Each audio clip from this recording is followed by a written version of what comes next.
अस्सलामुअलैकुम। आज जो है मैं आपके साथ जो फ़िज़िक्स का 9th क्लास का गेस्ट पेपर है वो शेयर कर रहा हूँ। बाकी आप वीडियो को अच्छे तरीके से देखें, ठीक है। पूरी वीडियो देखें तभी आपका इसको देखने का फ़ायदा होगा। अगर आप कुछ क्वेश्चन देख के भाग जाएं, छोड़ के वीडियो चले जाएं तो उसका आपको कोई फ़ायदा नहीं होगा। तो आप काइंडली वीडियो को पूरा देखा करें और फिर ही आपको समझ आएगी कि कौन से क्वेश्चन इम्पॉर्टेंट है इसमें से और कौन से जो है मैक्सिमम आने के चांसेस हैं। जब आप हाफ वीडियो को देखेंगे और चंद सेकंड की वीडियो को देखेंगे तो आपको फिर समझ नहीं आएगा कि इस वीडियो का जो है इसमें जो बताया गया था वो आप तक वो पूरी बात नहीं पहुंच पाएगी। तो काइंडली आप जो है वो इसको कंप्लीट देखें।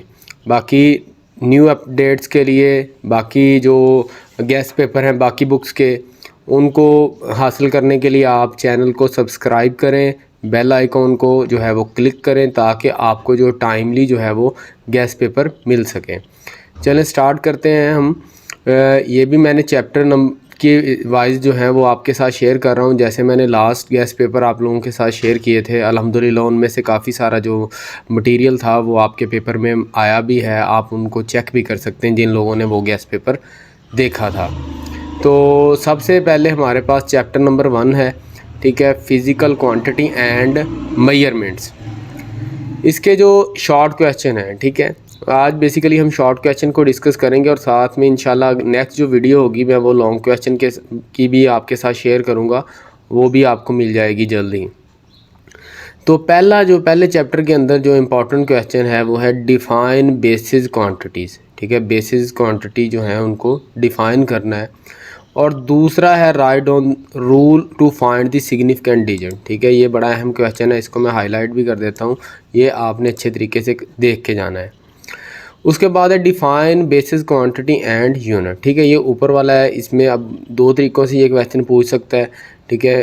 तो आपने ये दोनों तरीक़ों से ही देख के जाना है। बाकी इसके अंदर कुछ ब्रांचेस भी हैं, वो भी आपने अच्छे तरीके से देख के जाना है, ठीक है, ताकि जो ब्रांचेस से क्वेश्चन आए, क्योंकि इसलिए मैंने वो शेयर नहीं की क्योंकि ब्रांचेस मोस्टली बच्चों को आती हैं और वो कर भी लेते हैं। तो आपने ब्रांचेस को भी अच्छे तरीके से देख के जाना है। उसके बाद है what is meant by significant figure, how many significant figures are in, ठीक है। तो ये भी अहम क्वेश्चन है, तो इसको भी आपने देख के जाना है। उसके बाद है define physical quantity and derivative quantity. Physical quantity और डेरिवेटिव क्वांटिटी जो है इनके अंदर फ़र्क भी पूछ सकता है, इसका डिफरेंस भी पूछ सकता है, कुछ भी पूछ सकता है। किसी लिहाज से भी ये क्वेश्चन आपके साथ आपको आपके पेपर में आ सकता है। नेक्स्ट है व्हाट इज़ वर्नियर कैलिपर, ठीक है। वर्नियर कैलिपर क्या है, ठीक है, and write the least count of the vernier caliper, ठीक है। तो ये सिंपली वो ये व्हाट इज़ वर्नियर कैलिपर भी पूछ सकता है, लेकिन साथ में ये एक एडिशनल क्वेश्चन है वो भी आपके साथ वो पूछ सकता है, वो एग्जामिनर की मर्ज़ी है। तो आपने दोनों लिहाज से देख के जाना है। व्हाट रोल SI यूनिट है play in the development of the sciences. हाँ जी, ये बड़ा अहम क्वेश्चन है, ठीक है, कि SI यूनिट का जो है वो साइंस के अंदर या फिज़िक्स के अंदर क्या अहम रोल है। तो आपने ये अच्छे तरीके से देख के जाना है। उसके बाद हम चैप्टर नंबर 2 की बात करते हैं, ठीक है। इसके जो मोस्ट इम्पॉर्टेंट क्वेश्चन है उनको देखते हैं। पहला जो क्वेश्चन है हमारे पास, how is a vector represented, ठीक है। ये वेक्टर की डेफिनेशन और इसको हम कैसे रिप्रेजेंट करते हैं ये आपने देख के जाना है कि हर लिहाज से वेक्टर को। ये बड़ा अहम क्वेश्चन है, मोस्टली पेपर में ये आया हुआ है। उसके बाद है जी difference between the variable and uniform speed, ठीक है। वेरिएबल और यूनिफॉर्म स्पीड के अंदर क्या फ़र्क है, इसको आपने देखना है। उसके बाद define speed and right its unit, ठीक है। ये मैं चेंज कर देता हूँ, ये है जी यूनिट्स। इसके यूनिट्स आपने बताने हैं, डिफ़ाइन करने हैं, और ये बड़ा अहम है, ठीक है। यूनिट्स तो आपने किसी चीज़ के छोड़ के नहीं जाने, ठीक है। यूनिट्स को आपने देख के जाना है। यूनिट MCQs के हवाले से भी अहम है, और जब आपसे कोई क्वेश्चन पूछा जाएगा जैसे स्पीड का पूछा है तो अगर उसमें उसने यूनिट नहीं भी पूछे तो आप लाजमी लिख के आएँ, ठीक है। उसके बाद है जी convert 50 kilometre per hours speed of the body into the, ठीक है। तो ये एक क्वेश्चन है, इस तरह से आ सकता है, ठीक है। तो इसको भी आपने अच्छे से देख के जाना है। ज़रूरी नहीं है कि यही आए, वो कोई और क्वेश्चन भी है 50 की जगह 60 कर दें या कोई किसी और लिहाज से भी स्पीड को वो कह सकता है कि इसको कन्वर्ट करें। अब जब आपको इसका फार्मूला आता होगा तो तभी आप इसको कन्वर्ट कर सकेंगे। उसके बाद है what is difference between positive acceleration and negative. हाँ जी, ये बड़ा अहम क्वेश्चन है, ठीक है। पॉजिटिव और नेगेटिव एक्सेलरेशन के अंदर क्या फ़र्क है। उसके बाद है डिफाइन यूनिफॉर्म वेलोसिटी, ये भी बड़ा अहम है, ठीक है। यूनिफॉर्म वेलोसिटी की डेफिनेशन, इसके यूनिट, ठीक है। जैसे ये नीचे फिर क्वेश्चन इसी से related, uniform speed and uniform velocity को डिफाइन करें। तो किसी भी लिहाज से ये आपसे पूछ सकता है, ठीक है। तो आपने इसको अच्छे तरीके से करके जाना है, ठीक है। उसके बाद है हमारे पास define gravitational acceleration and its value, या इसके यूनिट लिखें और ऐसा यूनिट भी लिखें, ठीक है। ग्रेविटेशनल एक्सेलरेशन क्या है वो आपने बयान करना है। उसके बाद है right equation of motion for uniformly acceleration motion, ठीक है। आपने इक्वेशन लिखनी है यूनिफॉर्मली एक्सेलरेशन मोशन के ऊपर, ठीक है। इक्वेशनें भी आपने अच्छे तरीके से देख के जाना है। उसके बाद है कहता है जी a train start from rest with acceleration of 0.5 जो है वो के साथ जो है वो चल रही है, रेस्ट में है, ठीक है। फाइंड इट स्पीड, ठीक है। ये भी न्यूमेरिकल से रिलेटेड क्वेश्चन है, तो आपको इसका फार्मूला आएगा तो आप 1 मिनट के अंदर इसको सॉल्व कर लेंगे। उसके बाद next question, how can vector quantity be represent graphically. हाँ जी, ये बड़ा वेक्टर वाला क्वेश्चन बहुत अहम है। ये लॉन्ग शॉर्ट किसी भी तरीके से भी आपसे पूछ सकता है, तो आपने इसको अच्छे से देख के जाना है। उसके बाद हम चैप्टर नंबर 3 की बात करते हैं, डायनामिक्स। डायनामिक्स के important question, define Newton second law of motion and give equation. अब इसमें मैं यही कहूँगा कि आपको न्यूटन के तीनों लॉ आने चाहिए। ज़रूरी नहीं है कि आपको सेकंड ही करके जाना है, आप तीनों करके जाएं, ताकि कोई भी आएगा ज़रूर, कोई भी अगर आपसे पूछता है तो आप उसके बिला झिझक आप उसको फ़ौरन लिख सकें, ठीक है। आप सेकंड करके चला जाएं और वो उनमें से नहीं आता, वो फर्स्ट पूछ लेता है या थर्ड पूछ लेता है, तो आप हर लिहाज से तैयार होके जाएं। उसके बाद है डिफाइन इनर्शी एंड मोमेंटम। हाँ जी, ये बड़े अहम क्वेश्चन है, ठीक है। तो इनर्शी और मोमेंटम में फ़र्क क्या है, फिर इनके भी ज़ाहिर सी बात यूनिट है, वो सारी चीज़ें आपने देख के जानी है, क्योंकि ये क्वेश्चन MCQs के हवाले से भी बहुत अहम है। इस वजह से मैं बार बार कह रहा हूँ कि यूनिट वगैरह भी आपने देखने हैं। उसके बाद है state Newton third law of motion and right two example, ठीक है। जैसे मैंने पहले कहा है कि आपने ज़रूरी नहीं है कि सिर्फ सेकंड लॉ या फर्स्ट लॉ, तीनों लॉ देख के जाने हैं। उसके बाद जी बड़ा अहम क्वेश्चन है difference between mass and weight, ठीक है। इसके यूनिट भी, ठीक है, ये आपने देखे जाओ। When a gun is fired its recoiled by. हाँ जी, ये भी बड़ा अहम क्वेश्चन है, बहुत सारे पेपरों में पूछा गया है, तो इसको भी आपने अच्छे से तैयार करना है। नेक्स्ट है give two example of law of conservation of momentum, ठीक है। मोमेंटम से रिलेटेड ऊपर भी क्वेश्चन शेयर है और ये भी क्वेश्चन है, तो आपने दोनों लिहाज से देख के जाना है जी। उसके बाद है व्हाट इज़ एट वुड, जो है वो मैकेनिक्स क्या है, ठीक है। और साथ में आपने जो है जी इसके यूनिट्स भी करने हैं, फोर्थ को भी डिफ़ाइन करना है, ठीक है। गिव इट वन यूज, और उसके बाद जी फोर्स, ये मैं अलग कर देता हूँ, ठीक है। ये अलग अलग से क्वेश्चन भी आ सकता है, कहते हैं जी डिफ़ाइन फोर्स और इसके यूनिट्स को भी बयान करें। तो आपने ये वाला भी बड़ा अहम है, ठीक है। तो ये भी आपने करके जाना है। उसके बाद है जी नेक्स्ट क्वेश्चन चैप्टर नंबर 4 से, ठीक है। Turning effect of force, what is the resultant of force, ठीक है। रिजल्टेंट ऑफ फोर्स क्या है। उसके what is the rigid body, ठीक है, ये भी अहम है। ये इसमें ये मेरी कोशिश ये है कि आपको आपका टाइम भी ना जाए और सारे आप, लेकिन आपने गो थ्रू सारे चैप्टर को और सारे क्वेश्चन को हर लिहाज से देख के जाना है। गैस पेपर का मतलब ये होता है कि आपकी तैयारी होने के बाद आप इन क्वेश्चन को अच्छे से देख लें। ये नहीं मतलब होता है कि आप सिर्फ इन्हीं पे डिपेंड करें, ठीक है। हमारी कोशिश तो यही होती है कि मैक्सिमम आपके साथ पेपर शेयर हो, लेकिन अगर आप बस इन्हीं पे डिपेंड करेंगे और हो सकता है कि वो किसी मॉर्निंग वाले पेपर में ये ज़्यादा क्वेश्चन ले ले, आपका इवनिंग में था, तो आपको लॉस हो सकता है। उसके बाद है जी चैप्टर नंबर 5 के अंदर जो इम्पोर्टेंट क्वेश्चन उनको देखते हैं। What do you know about g, g की वैल्यू क्या है, ठीक है, उसके मतलब आप क्या जानते हैं जी। ये बड़ा फेवरेट क्वेश्चन है एग्जामिनर का, आपने इसको देखना है। और ये भी मास ऑफ अर्थ, हाँ जी ये MCQs के लिहाज से भी अहम है और आपका शॉर्ट क्वेश्चन के लिहाज से भी अहम है। Why we can not fast gravitational force around us, ठीक है, ये भी बड़ा अहम क्वेश्चन है। उसके बाद है डिफाइन ग्रेविटेशनल फील्ड, ठीक है, ग्रेविटेशनल फील्ड क्या है। उसके बाद है give the orbital speed formula for artificial intelligence, हाँ जी स्पीड फार्मूला फॉर ये क्वेश्चन लाजमी आएगा। आर्टिफिशियल सेटेलाइट है या आर्टिफिशियल इंटेलिजेंस कह लें या सेटेलाइट जो है, इनके रिलेटेड MCQs भी और शॉर्ट क्वेश्चन लाजमी आएगा, स्किप नहीं करना, आपने देख के जाना है। उसके बाद है define force of gravitation and give one example, ठीक है, फोर्स ऑफ ग्रेविटेशन को बयान करें और इसकी एक मिसाल दें। उसके बाद है what is the height and speed of Jio stationery satellite from the surface of the earth, हाँ जी ये बड़ा अहम क्वेश्चन है, मैंने पहले भी कहा कि सैटेलाइट से रिलेटेड लाजमी क्वेश्चन आता है।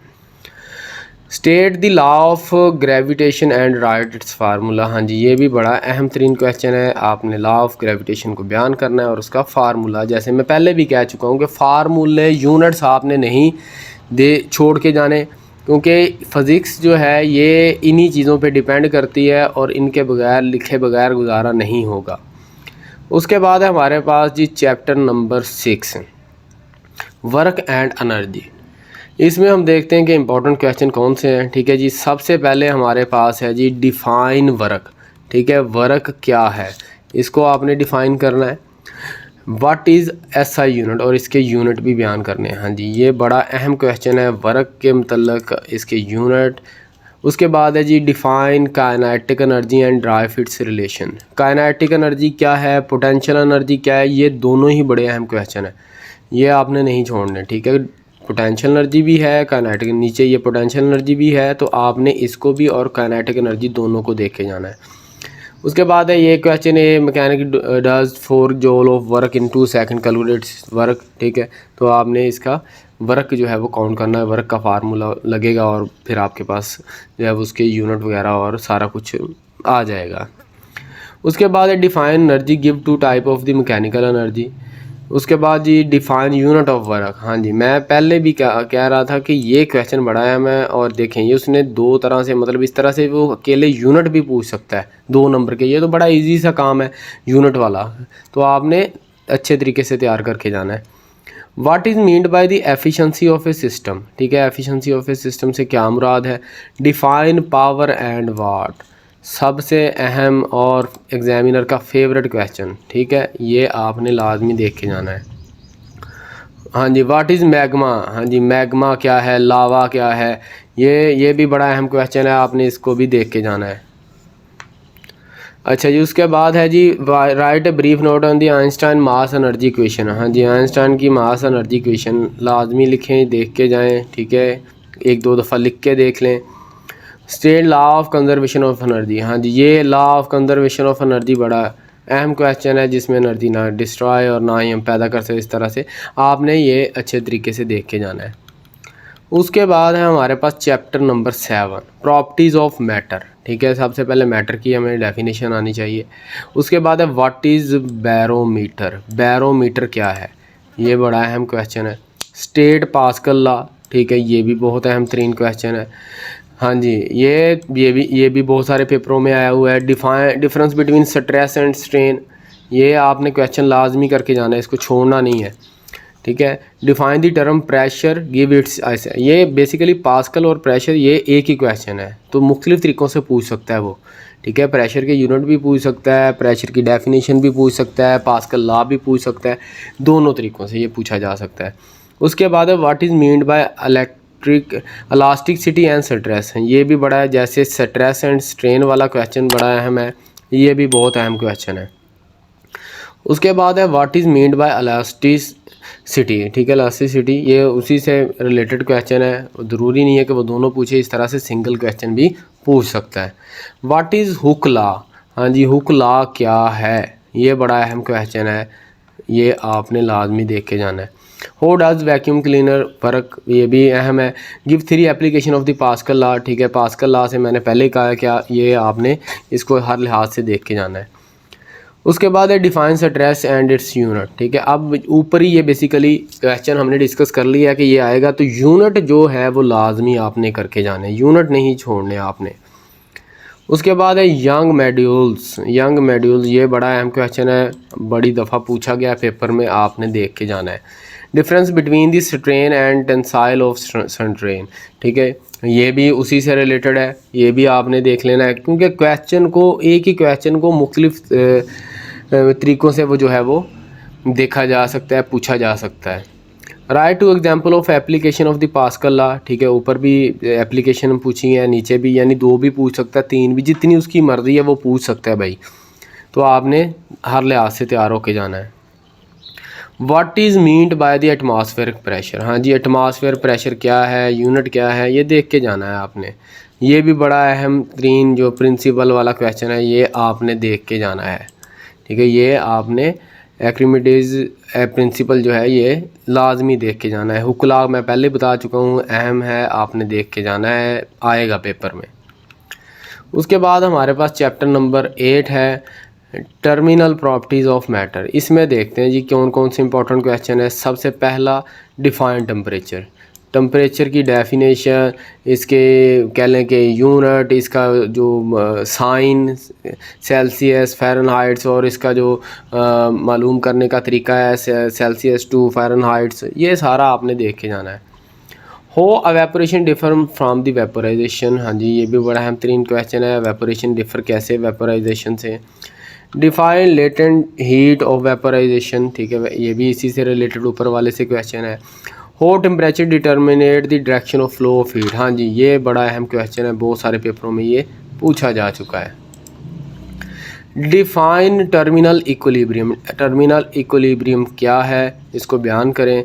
उसके बाद है define coefficient of linear thermal expansion and its unit, हाँ जी, लीनियर थर्मल एक्सपेंशन, ये बड़ा अहम क्वेश्चन है, इसको आपने लाजमी करना है। डिफाइन वॉल्यूम थर्मल एक्सपेंशन, ठीक है, ये भी अहम है, इससे रिलेटेड है, इस तरीके से ये डिफरेंस भी पूछ सकता है, डिफाइन भी पूछ सकता है, तो आपने देख के जाना है।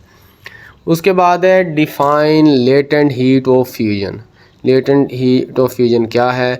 उसके बाद है what is meant by the specific heat, हाँ जी, स्पेसिफिक हीट से क्या मुराद है, ये लाजमी।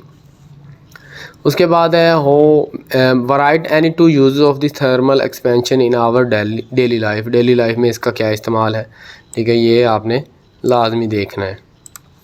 उसके बाद है what is meant by the by metallic strip, हाँ जी, ये भी अहम क्वेश्चन है, इसको भी आपने लाजमी देख के जाना है, इसको मिस नहीं करना, ठीक है। ये इसको मैं हाईलाइट कर देता हूँ ताकि जब आप इसको देखें तो वीडियो को, तो आपको पता चल जाए कि ये अहम है या नहीं। उसके बाद है चैप्टर नंबर 9 के अंदर से जो है हमारे पास short question, transfer of heat. पहले तो आपको टेम्परेचर और हीट का डिफरेंस भी पता होना चाहिए, इसकी डेफिनेशन पता होनी चाहिए, ठीक है, और इसका डिफरेंस आपको पता होना चाहिए। What is meant by the transfer of heat, heat से, हीट को ट्रांसफ़र करने से क्या मुराद है। Write way by which transfer of heat take place, ठीक है, वो तरीके बयान करें जिससे हम हीट को ट्रांसफ़र कर सकते हैं। उसके बाद है write name of any two bird who are expert thermal climber, ठीक है, 2 बर्ड्स के नाम ले। अब ये देखें, ये क्वेश्चन एमसीक्यूज़ में भी आ सकता है और शॉर्ट में भी आ सकता है, दोनों लिहाज से आपने देख के जाना है। Where is the convection current use, हाँ जी, कन्वेक्शन करंट कहाँ पे यूज़ किया जाता है, बड़ी दफ़ा ये पेपर आया है, पेपर में ये सवाल आया है, तो आपने इसको अच्छे से देखना है। उसके बाद है जी हमारे पास next question, mention the use of the लेंसिल क्यूब, ठीक है, ये भी यूजेस आपने करके जाने हैं इसके क्यूब के। उसके बाद नेक्स्ट क्वेश्चन है define radiation right on the factor that at which the rate of emission of radiation depend, ठीक है, ये भी अहम है। फैक्टर मैंने पहले भी कहा है, फैक्टर जो है वो कभी नहीं छोड़ने, आपने फैक्टर करके जाना है। उसके बाद why are the metal good conductor of heat, ठीक है, ये केमिस्ट्री का क्वेश्चन है, ठीक है, इसमें भी मैंने बताया था कि ये अहम है, क्यों है आप वही लिख सकते हैं, सेम है, ठीक है, आप इसको वही उसी तरीके से लिख सकते हैं कि क्यों ये जो है वो अच्छे कंडक्टर हैं। What is meant by the gliding, ठीक है, ग्लाइडिंग से क्या मुराद है, ये भी आपने अच्छे से देख के जाना है। उसके बाद है what causes of the glider to remain in the air, ठीक है, कि उसकी वजह लिखनी है कि जो वो एयर में क्यों मतलब रहता है, वो वजूहात आपने बयान करनी है। नेक्स्ट अहम question, define thermal conductivity and right it's equation, ठीक है, थर्मल कंडक्टिविटी क्या है और इसकी इक्वेशनें बयान करें। उसके बाद है जी डिफ़ाइन कन्वेक्शन, ये ऊपर भी डिस्कस हो चुका है, ठीक है, तो आपने इसको अच्छे से देख के जाना है। और नेक्स्ट बड़ा अहम क्वेश्चन है define land breeze and sea breeze, ठीक है, इन दोनों के अंदर क्या फ़र्क है, ये आपने अच्छे तरीके से करके जाना है। उसके बाद है describe relation of radiation of heat and surface area, ठीक है, रिलेशनशिप बताना है हीट और सरफेस एरिया का, ये भी इसके फैक्टर भी अहम है, ये भी अहम है। उसके बाद है right method of heat transfer, ये क्वेश्चन ऊपर भी हम डिस्कस कर चुके हैं, ये देखें, ठीक है, क्या कि किन किन तरीक़ों से जो है वो हीट ट्रांसफ़र हो सकती है, यहाँ पे भी। तो ये मुख्तलिफ़ तरीक़ों से यह क्वेश्चन पूछ सकता है, ज़रूरी नहीं कि एक ही तरीके से या जिस तरीके से आपको पता है उसी वो मुख्तलिफ घुमा फिरा के किसी न किसी तरीके से आपको उलझाने की कोशिश करेगा। कुछ क्वेश्चन सीधे सीधे होंगे और कुछ उलझाने वाले होंगे, तो आपने हर लिहाज से अपने आप को तैयार करके जाना है। बाकी फिर भी अगर आपको कोई क्वेश्चन नहीं समझ आ रहा या आपको मिल नहीं रहा तो आप कमेंट बॉक्स में पूछ सकते हैं। अगर किसी को ये वाली फ़ाइल चाहिए तो वो मुझे कमेंट बॉक्स में जो है वो कमेंट में बॉक्स में जो है वो अपना कमेंट कर दे कि मुझे ये फ़ाइल चाहिए, तो मैं उसको उसके ईमेल के एड्रेस पे शेयर कर दूँगा। बाकी बेस्ट ऑफ लक आपके पेपर के लिए, ठीक है, अच्छे से आप अपनी तैयारी करें और अच्छे तरीके से पेपर्स को हल करके आएँ, अच्छे तरीके से जो है उनकी हेडिंग शेडिंग और उनको अच्छे तरीके से मेंटेन करें। बाकी थैंक यू, अल्लाह हाफिज़।